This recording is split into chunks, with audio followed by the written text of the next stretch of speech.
Conversa com meu povo, na solenidade da Santíssima Trindade.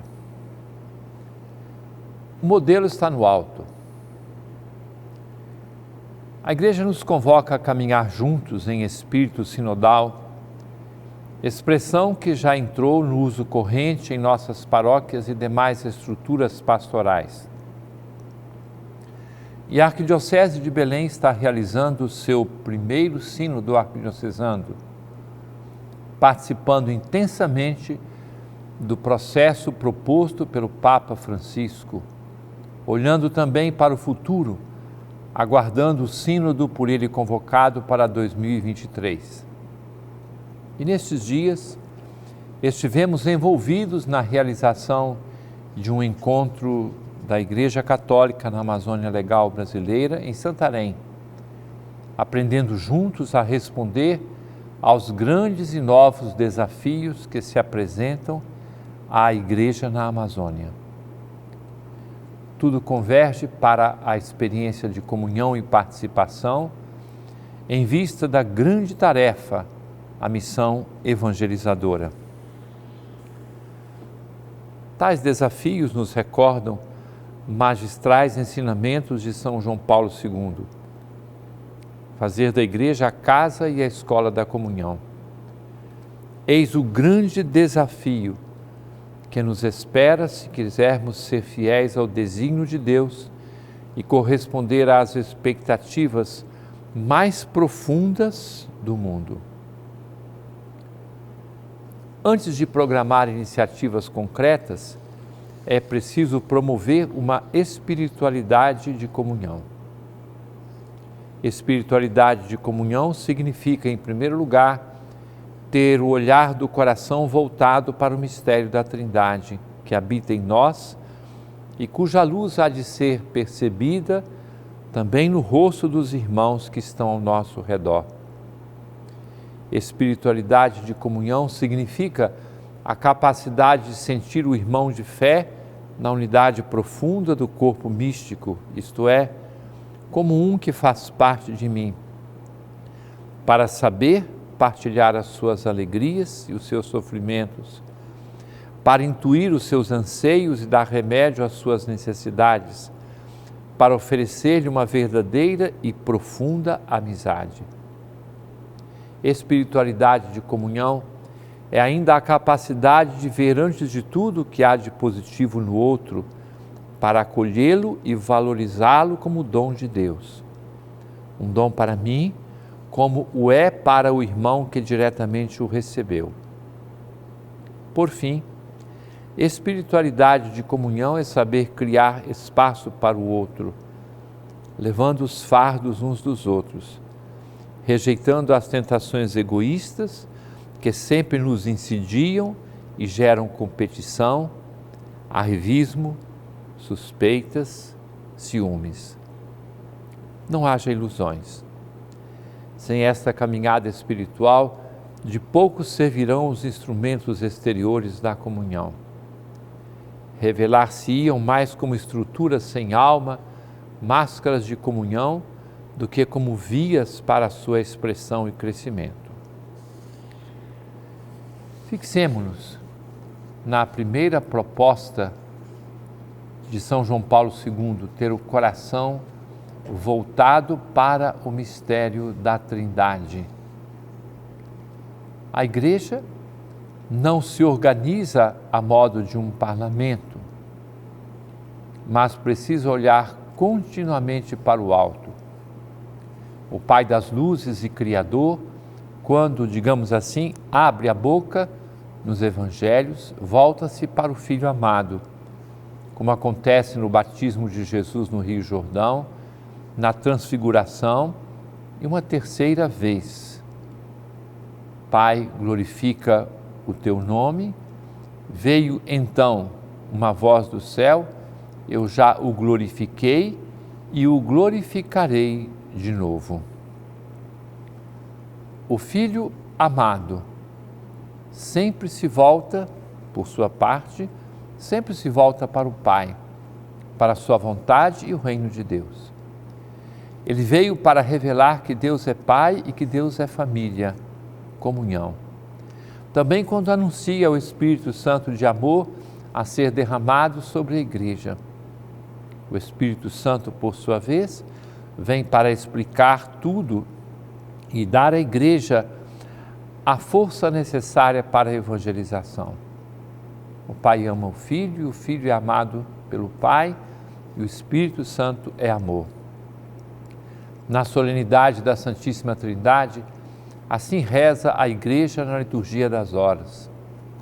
O Pai é amor, o Filho é graça, o Espírito Santo é comum união. Ó Trindade feliz! O Pai é veraz, o Filho é verdade, o Espírito Santo é verdade também. Ó Trindade feliz! Desçamos agora ao terreno da prática eclesial, como temos aprendido ao fazer as escutas no estilo sinodal em que somos iniciados nesse tempo. Ao nos reunirmos, temos o desafio de pensar grande, olhar a Igreja como um todo e não realizar reuniões e assembleias em competição entre grupos ou setores de atividade. Quem transformar a sua participação em reivindicação de tais grupos apenas prejudicará a caminhada da Igreja como um todo. Outro passo será justamente a escuta recíproca, criando condições para que todas as pessoas se expressem e mostrem suas razões e seus legítimos anseios, especialmente os mais frágeis. A escuta exige o esvaziamento de nós mesmos para que os outros consigam se expressar. Quando já estamos preparando interiormente a contestação de quem fala, já começamos a introduzir um ruído na comunicação. Será excelente se criarmos as condições para que se manifestem os mais jovens, os mais pobres e os mais simples. Voltamos à sabedoria de São João Paulo II. Dizia ele: é preciso assumir aquela antiga sabedoria que, sem prejudicar em nada o papel categorizado dos pastores, procurava incentivá-los à mais ampla escuta de todo o povo de Deus. É significativo o que São Bento lembra ao abade do mosteiro, ao convidá-lo a consultar também os mais novos. É frequente, diz ele, o Senhor inspirar a um mais jovem um parecer melhor. E São Paulino de Nola exorta: dependemos dos lábios de todos os fiéis, porque em cada fiel sopra o Espírito Santo de Deus. A Trindade é feliz. Nela circula apenas o amor. Em nossa vida de igreja, a alegria e a felicidade virão à tona não quando a pessoa mais falante ou capaz de influenciar os outros for vitoriosa nas decisões. Será melhor o menos perfeito em comunhão do que o aparentemente mais perfeito no isolamento ou na imposição. E teremos a coragem para assumir os pequenos passos, aceitando a aparente lentidão que expressa a gradualidade necessária e formativa para chegarmos ao mais perfeito, cujo modelo está no céu e não na terra. Certamente será exigente fazer este percurso, especialmente em tempos correntes de competição e de rivalidade na sociedade, mormente no contexto de campanha eleitoral. Haveremos de ter a coragem de ser diferentes para melhor, pois a Igreja permanece e tem a garantia da presença do seu Senhor, que está conosco até o fim dos tempos. Continua verdadeira a palavra do Evangelho. Depois de falar com os discípulos, o Senhor Jesus foi elevado ao céu e sentou-se à direita de Deus.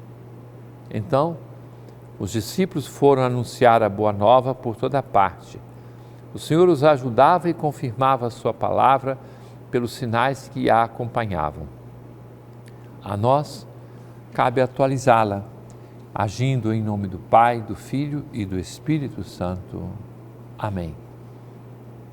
Caro irmão, cara irmã, permaneça conosco, estaremos de volta daqui a pouco.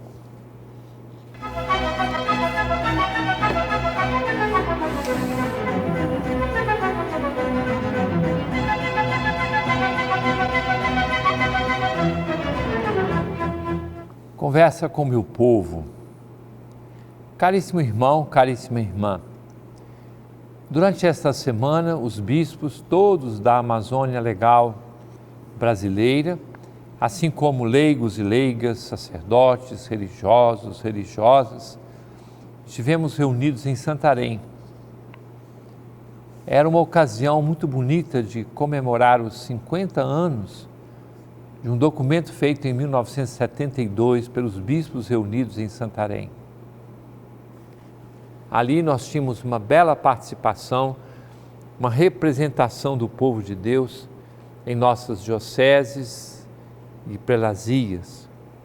Conversamos muito, aprendemos sobretudo a nos respeitar nas nossas diferenças, a buscar a unidade que não significa uniformidade e a descobrir alguns desafios que se abrem para o futuro em nossa vida de igreja por toda a Amazônia. É assim que nós nos encontramos durante esses dias em Santarém. Pouco a pouco as pessoas tomarão conhecimento do documento deste encontro, que estava passando esse final de semana ainda por uma revisão gramatical e ortográfica, para depois, então, oficialmente ser colocado à disposição de todas as pessoas que quiserem conhecê-lo. Foi uma bela oportunidade, especialmente de crescimento de relacionamento, de unidade entre nós bispos. Vamos às perguntas que as pessoas nos mandaram. Maria da Conceição Pereira, de Belém. Assisti à missa do encontro dos bispos da Amazônia. Isso é uma determinação do Papa.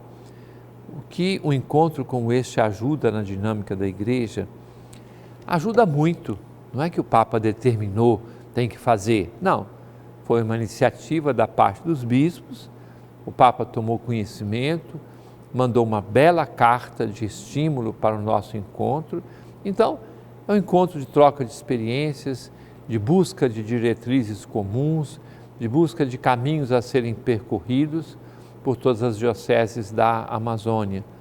Nós estivemos reunidos, a nossa TV Nazaré, nosso sistema de comunicação transmitiu várias das atividades realizadas durante esses dias. Tudo isso, então, é um momento bonito de crescimento, de partilha, de comunhão, de participação entre nós. Como ajuda na dinâmica da igreja, nós vamos procurar tomar os textos do documento, ver aquilo que se adapta mais à nossa própria realidade, no caso da nossa arquidiocese, e vamos trabalhar, continuaremos a trabalhar juntos. É um estilo chamado sinodal, no qual nós nos encontramos, porque estamos vivendo o sínodo da Arquidiocese de Belém. Pergunta de Teresa Pamplona. Dom Alberto, por que comemoramos Corpus Christi? Qual o sentido para a igreja? Veja só, Teresa, Nosso Senhor instituiu a Eucaristia na Quinta-feira Santa, na véspera de sua paixão. Depois nós viemos com a celebração da Páscoa, os 50 dias do tempo pascal, depois celebramos Pentecostes e agora nós paramos de uma forma mais festiva, na quinta-feira, que neste ano cai no dia 16 de junho, para celebrar a importância da Eucaristia, é a solenidade do corpo e sangue de nosso Senhor Jesus Cristo, que nós costumamos chamar com o título em latim Corpus Christi, corpo de Cristo. Qual o sentido para a igreja? Reforçar a nossa fé na presença eucarística de nosso Senhor, mostrar também publicamente através da procissão eucarística que nós acreditamos na presença real e fazer com que os frutos da Eucaristia se multipliquem na vida de cada católico, de cada cristão e na vida de nossa igreja. Esse é o sentido da celebração de Corpus Christi. Sérgio Cardoso de Belém pergunta: vi a postagem de um sacerdote dizendo para não se pronunciar o amém no final do Pai Nosso. Qual a razão? Veja só, nós temos duas práticas. Quando celebramos a missa, o pão nosso de cada dia nos dai hoje, perdoai as nossas ofensas, assim como nós perdoamos a quem nos tem ofendido. Não nos deixeis cair em tentação, mas livrai-nos do mal. Logo em seguida, o padre diz assim: livrai-nos de todos os males, ó Pai. Por isso é que nós não dizemos o amém na Santa Missa, somente quando se reza o Pai Nosso na missa que não se diz o amém, porque a oração que se segue se chama embolismo, a oração que se segue prolonga o último pedido do Pai Nosso. E depois nós fazemos a conclusão: vosso é o reino, o poder e a glória para sempre. Os nossos irmãos de outras igrejas acrescentam: livrai-nos do mal, por vós, porque vosso é o reino, o poder e a glória para sempre. Eles sempre acrescentam como conclusão. É uma prática diferente, porque esse vosso é o reino, o poder e a glória para sempre, tudo indica pelos estudos que foi um acréscimo posterior que foi feito, que corresponde ao sentido daquilo que se pede, mas é uma forma de fazer uma aclamação e nós a colocamos, rezamos o Pai Nosso, depois o livrai-nos e concluímos: vosso é o reino, o poder e a glória para sempre. Pergunta de Juliane Dias, de Belém. Do Alberto: Paulo foi o mais importante apóstolo? Veja só, Juliane, na igreja eu penso que nós devemos superar essa ideia de dizer assim: quem foi o mais importante? Se nós entrarmos na Praça de São Pedro em Roma, e dentro de poucos dias nós bispos iremos a Roma para visitar o Papa, nós vamos encontrar na Praça de São Pedro duas grandes estátuas, Pedro e Paulo. Se você olha do lado da praça, dá a impressão de que eles estão olhando um para o outro e para frente, porque os dois fundaram a Igreja de Roma com o testemunho do seu sangue.